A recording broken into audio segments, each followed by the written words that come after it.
All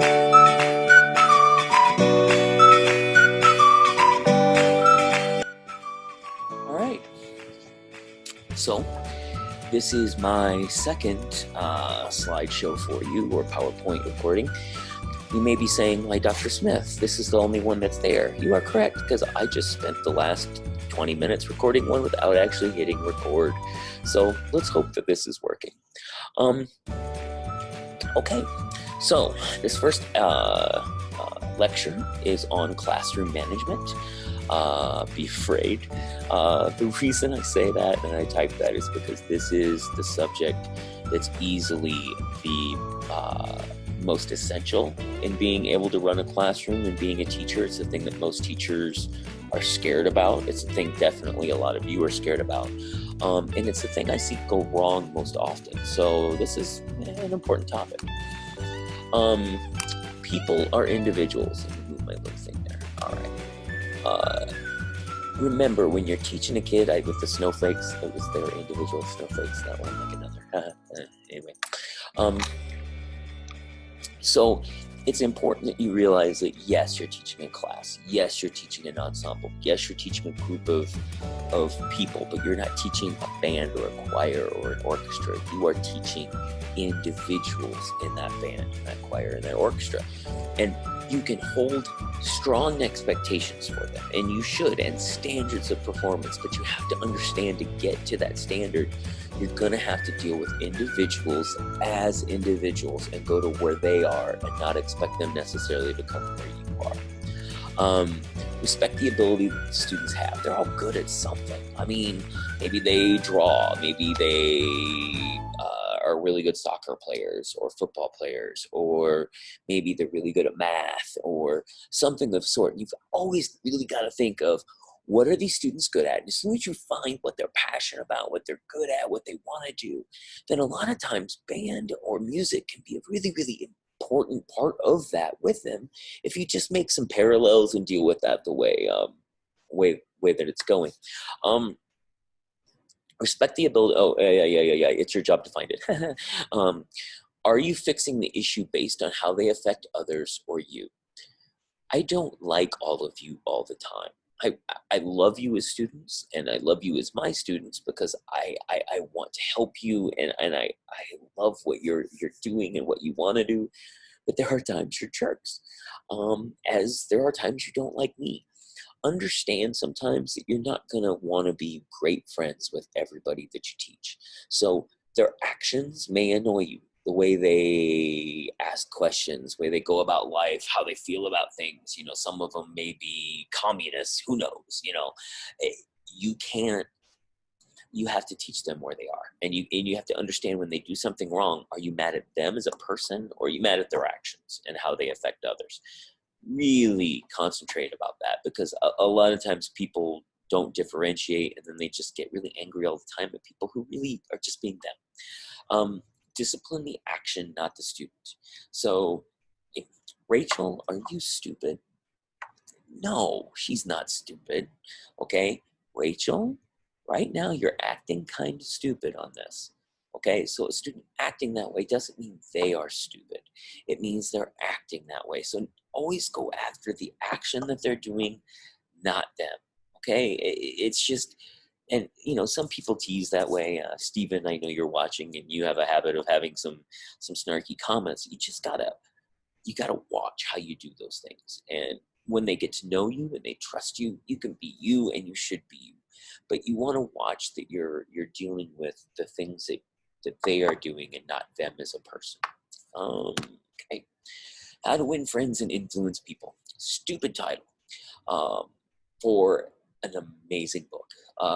The thing was written it's of Dale Carnegie. It was written in 1910, the first edition. It's been updated since then. It's old-fashioned. You can find all kinds of crazy self-help and inspirational things, but this book is fantastic. It's how I teach. I read it probably once a year, probably actually more often than that. And it deals with leadership and deals with people less about what do you do than what do they want, what what are people's inner psyches looking for, and it is how I teach. So if you want to kind of know how I do what I do, this is the book. I love it. It's easy to read. The examples are like really old, but you can make parallels to the things that are going on now. Stupid, crazy thing. Well, stupid, crazy thing is not stupid, but like, where are people coming from? So, if a student's from a different background than you are, you're going to be challenged talking to them. I mean, I know if you guys aren't from corn and farms and flat green land, I have to know where you guys are from and see where you grow up and see the challenges you're dealing with and the cultures that you're dealing with. We have to know what motivates them. Like, what do you want to do? You guys want to play music, but in a classroom, they're going to want to play music, but they're also going to want to do a lot of other things. There may be lawyers or plumbers or something that they want to go do. So you really have to be aware of what their motivations are. And then last, why are they in your class? Do they love band? Are they kind of maybe a little nerdy outside of class and, are there for the social and really connect with band kids? Are their parents making them? All those different things are really going to help educate you on how to motivate, how to discipline, how to keep them in the right direction that you want them. And they're all going to be different. Students don't care how much you know until they know how much you care. There are people in the Pride of New Mexico that are going to be doctors and lawyers and, nuclear gynecologists and all those kind of things. Don't think about that one too hard. But they care about the pride. They care about what we do. They care about being good because they know I care about them, and their section leaders care about them, and their friends care about them. And so once they know that you care about them as a person, then they're going to care about what you know and what you can help them with. If you don't care that I feel successful, shut up. And especially about some of the activities. If your kid doesn't want to be a choir director or a band director or a professional musician, why are they there? In your classroom, you need to set clear expectations, okay? Nobody got time for you just kind of wondering what you're going to do. They need to know that when they're in the classroom, here is exactly what you expect of them. Communicate those expectations. So for students, you want to post these things in a room, post on social media, constantly use the same verbiage. So like when you hear me, just because you can, half of you probably just in your mindset doesn't mean you should. Okay. If you use the same things over and over and over again, it kind of becomes ingrained in your classroom and in your psyche. Explain how these rules lead to excellence. You're going to see this a lot. Just because I said so. It's a terrible way to parent, and it's a terrible way to teach. Let them know how these expectations parallel with their success. So if you are quiet during this time after we stop rehearsing that section, then I am going to be able to give you feedback faster, and you're going to get a chance to play faster. So instead of wasting everybody's time and talking about things that aren't going to make us better, let's be efficient in this moment. That's way better than just saying, hey, shut up. Yeah, I told you to shut up. But that ain't going to work, okay? Unlike college, you have to understand that in a public school setting that you're going to have to communicate with parents. And those parents are the ones that are going to become more persnickety with you. So you want to make sure that they all know exactly what your expectations. Put them on a school website, on Facebook, talk to about it at open house. Make sure they see that it's published in your room so that they know exactly what you are going to expect out of their student. They will most times be your biggest advocate if they know that, he runs tight ship. She makes sure that everybody, their band room is clean. It just kind of helps. And then revisit these all the time during booster meetings. Expectations that you should have. The expectations themselves, use school rules as a starting point. So, they'll be school-wide. We walk with respect, or leadership is broad. I don't know. There's some sexy little thing that they'll have. Try to figure out a way that you can adapt those to being music specific. Not really about, okay, so I expect you to be quiet and in your seat. that is an outcome. Mine's an action. Like, I expect you to be quiet in your seat because, okay? So you really want to make sure that these expectations are actionable throughout rather than just being you're going to do this, okay? I like for these expectations to be general so that we're not memorizing 10 rules. I mean, I'm stupid, so I really can't remember all those things. I personally prefer to be very, very general so that a rule can match a situation. So instead of saying, don't talk to the person next to you, don't touch somebody without permission, don't distract or play during breaks, those sorts of things, rather than just say, respect others' music making. Easy. So if a kid's talking, hey, rule number one, respect music making. Some kid gets up and walks out to the bathroom and knocks into all the euphonium players. Hey, you're not respecting their music making. So broadness helps.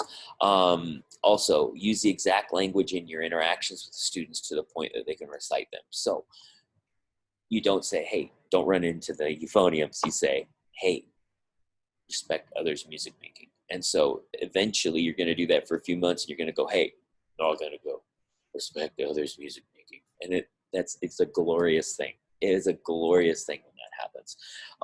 For example, you'll notice on the screen our pride rules. Band is fun. It's no fun to suck. Be a positive influence. Think about all the situations those rules pertain to and when we can use them. It's a magical thing. Hopefully you learned that from me. Have an escalation plan. Know that when something does happen, so let's say that student's having a bad day or you maybe haven't motivated them like you need to, well then you're going to end up with some discipline things. And understand that you can't just go nuclear right away. You've got to move through steps to make sure that those students feel like they've been treated fairly. So if you look like trouble, oh no, go nuclear, Dr. Van Winkle. That's kind of where we're at. So you need to know what you're going to do about it. I remember doing an honor band that if you're in marching band, you know that I always do my little 10, 9, 8, 7, 6, 5, 4, 3, 2, 1. And it's a magical thing. I got that a long time ago from an elementary teacher and I use it all the time. And, usually people are quiet, but this honor band, I got to one and nobody was quiet. Nobody was in their seat. And I was like, I don't know what I'm going to do next. So you've got to know that when somebody breaks it, how you're going to deal with it.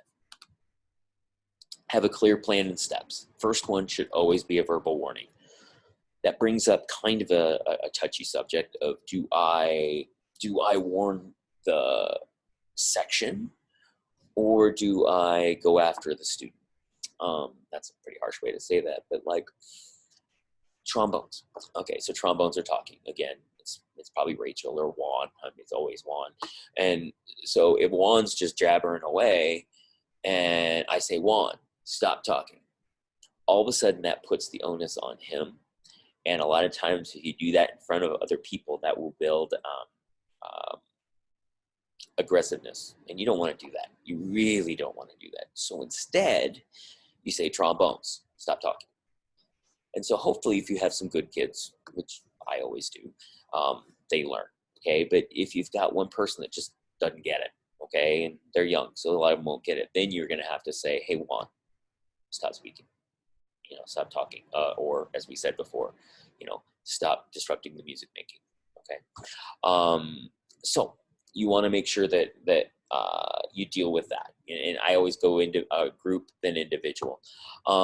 Most times you can also do it in private, like one spot, talk to me after class, like if he's poking somebody or being whatever, just deal with it after class one-on-one. Now, if these actions are physically or mentally harmful, like if somebody's bullying somebody or somebody's just punching somebody, or if, maybe they come inebriated or under the influence of some sort, those big deals, those things where it could hurt others, those things where it could be litigious, meaning they could sue somebody, you skip all the steps and you send them immediately to the administrator. Those sorts of things are much bigger than you and much beyond your pay grade. So you're going to want to make sure that when you're dealing with those sorts of oh crap issues, you're going to want to move that to the administration right away. So Juan's talking too much. You've dealt with it all. You just keep yabbering. Okay. So then is when you've got to do, okay, one, I need you to come in after school, and what would people would say detention.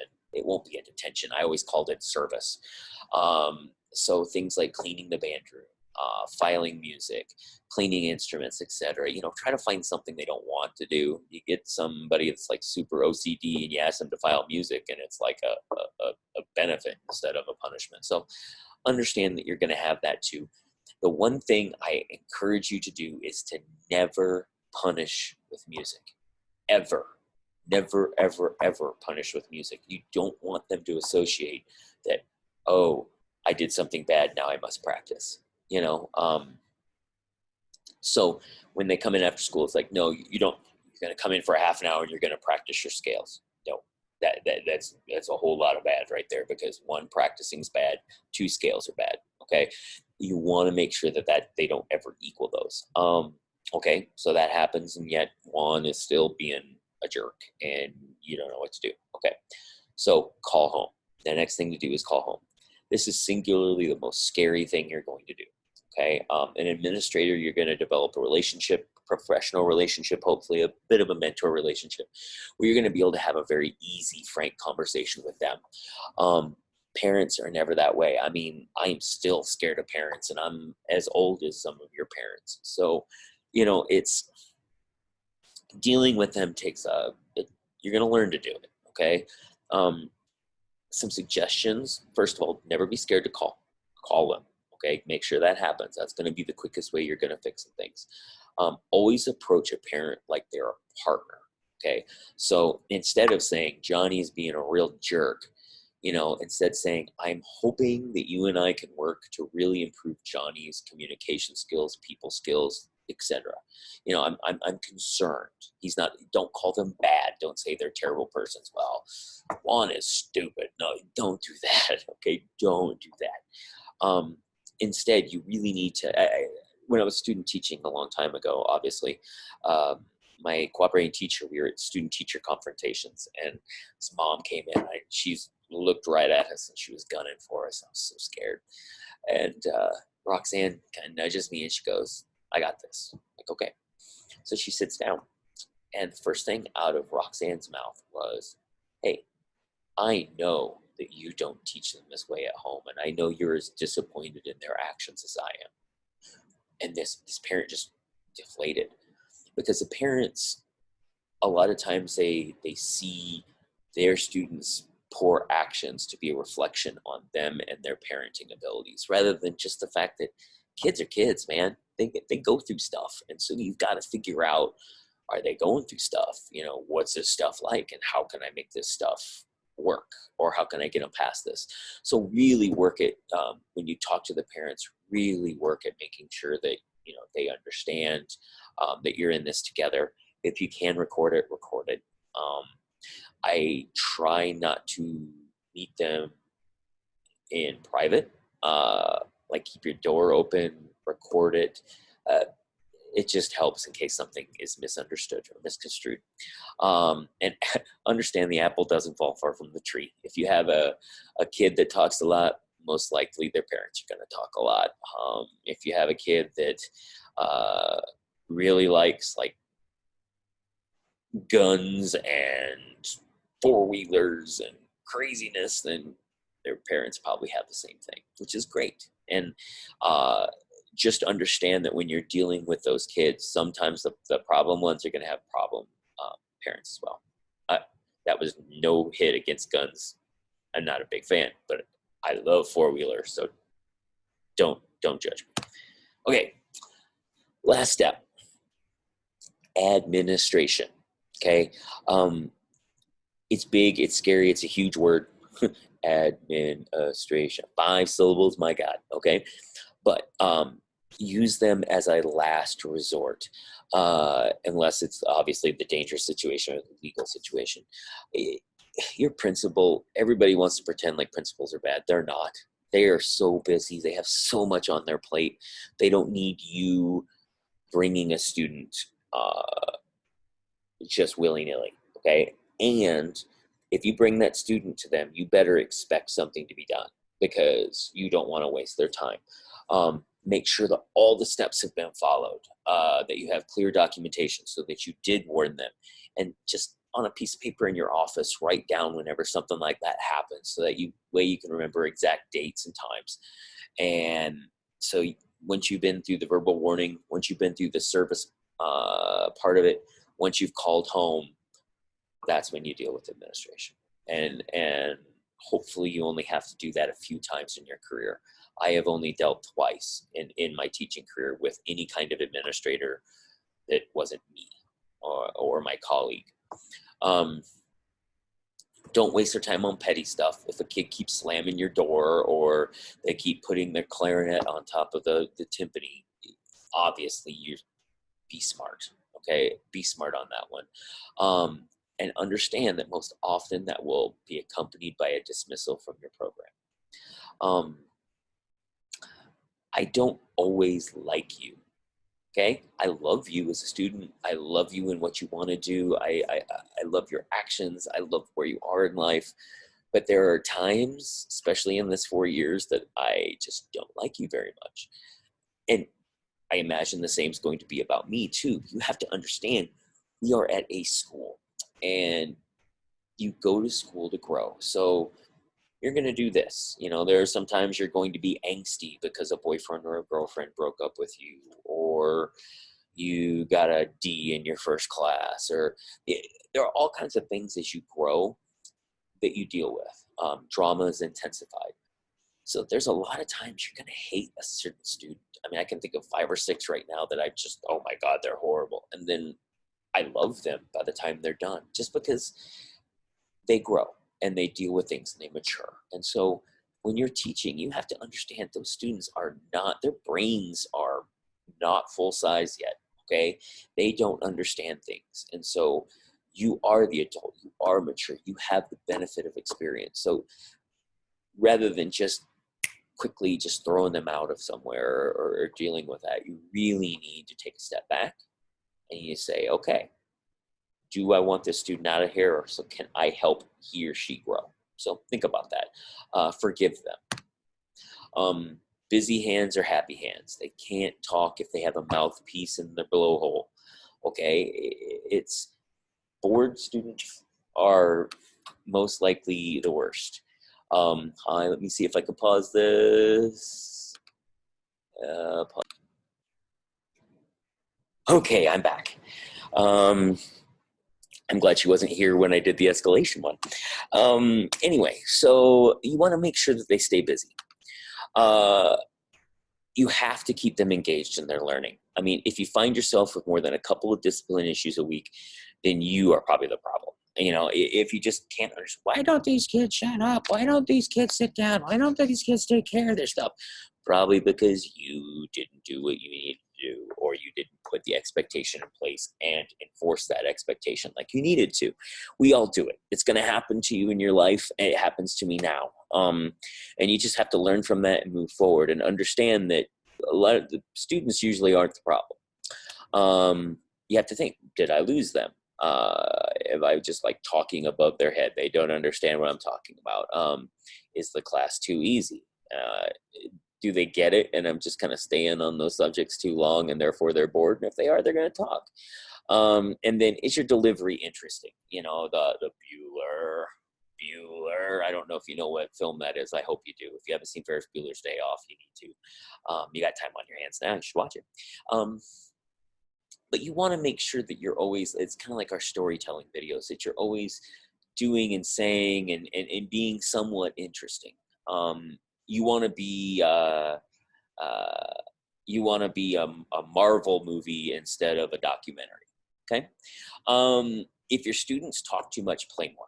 I mean, the best way, if you want to shut them up, sing, play, do whatever. I mean, even as a percussionist, I don't put anything in my mouth, but like I can't talk and play at the same time. So, and I don't think most people can.